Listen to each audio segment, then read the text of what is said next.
Doctors Ra, Doctors Tibim, Doctors Tialala, Warembo ha, na Doctors Mwe, Nurses Tialala. Now, the first thing that we will do is not to leave these precincts of parliament. Mheshimiwa Osoro, these doctors must never leave here.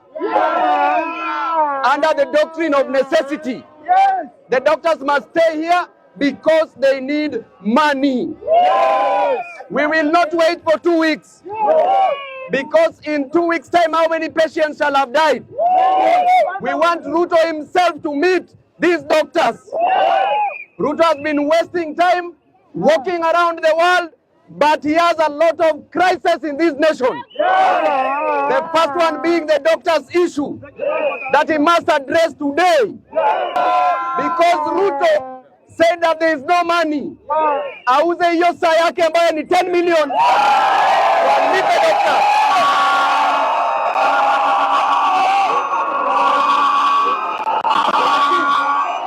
Dr. Ria, Dr. Ra, Dr. Steve, Dr. Tialala, there is a motion before Parliament that is going to impeach Nakumicha. Nakumicha must, Nakumicha must, Nakumicha must. You cannot do diploma online and then you come and frustrate the doctors who cleared 6 years in the university.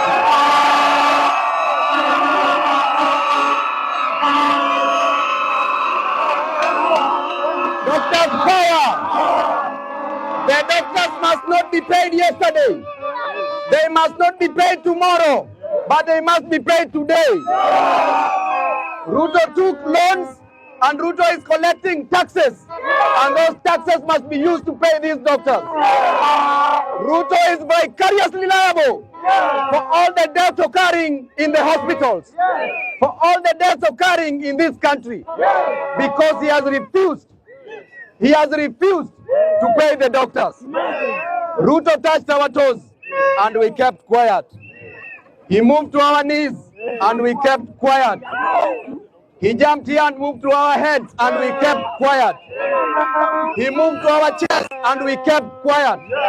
Now he has touched our private parts.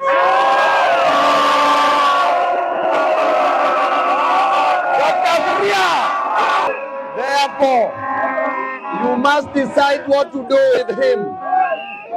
Hii serikali haitaendeshwa jinsi ambavyo mtu ambaye anaosha choo anaendesha hiyo choo. The government must never be run like a kiosk. These doctors must be respected because it is their duty, inherent duty, to receive their salaries. The 3 reducible minimums. Number 1, doctors must be paid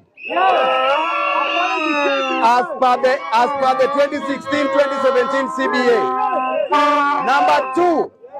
Number two, the interns must be paid.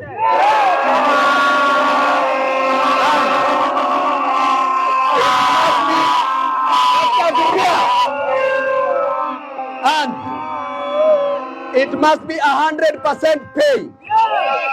Number 3, the doctors who have just graduated last year and before, they must be deployed.